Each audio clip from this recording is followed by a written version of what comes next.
Hey guys, Ryan here, Prolific. I just want to do a quick video and talk about something that I've tried to keep top of mind whenever I have decisions to make, changes to make, something I'm building or creating in my business. And that's this simple idea: create things, create our business in the way that we believe it ought to be, and then allow the market to validate what we've created, instead of the reverse, which is to think about if the market will validate our idea and then try to build to what we believe will be accepted, right? So instead of allowing the market to dictate what we're going to do, we're going to dictate what we're going to do and then just allow the market to validate that. And sometimes what we build will be shot down. It will be invalidated. But most times what happens is we end up building something that we were going to go up here, but we ended up going here. We were going to do this thing, but we made this other thing because it was the safer play. Because if there's no possible way for us to know what the market will validate, what the market will respond to in a positive way or at all, right? And so we'll end up doing the safer thing. But if we do things the way we think it ought to be done, we'll end up with something that's much more unique. And then we can see what will happen in the market, right?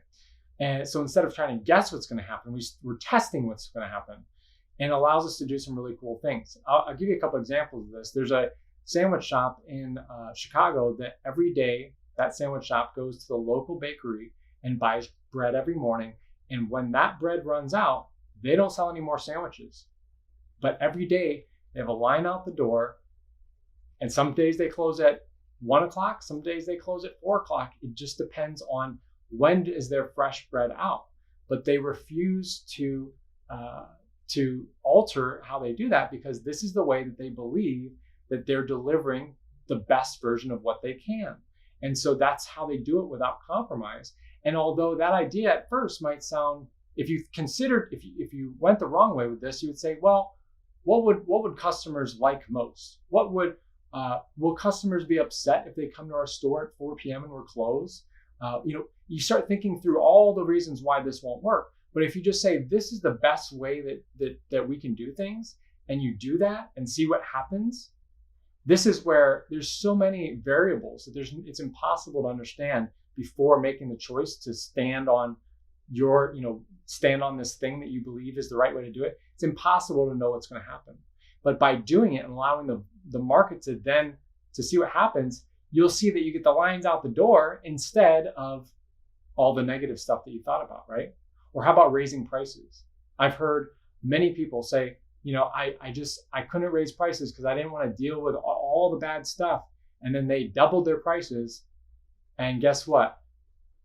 Nothing happened. Nothing changed other than higher profitability, right? Because they got to a point where they realized they basically had to do it this way for their own health and sanity.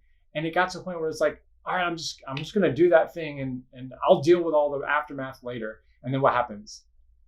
Nothing. No aftermath from it. No negative side effects from it at all. And so we end up, as we try to think about new things we're going to implement to our products, our services, changes in our business and all, we let all of the fear and anxiety about how everyone's going to react to what we do, we let that dictate our decision making, instead of us having the courage to dictate what's going to happen and then get the response from the market, right?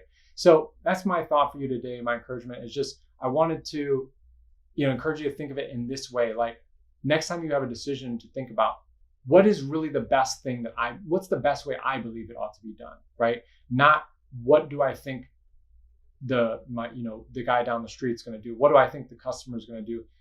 Think about what you think is the absolute best way to do it, and then go from there instead of the reverse. So thanks a lot, guys. If you want to learn more about branding, feel free to message me, and also check us out at prolificbranddesign.com. Later, guys. Bye.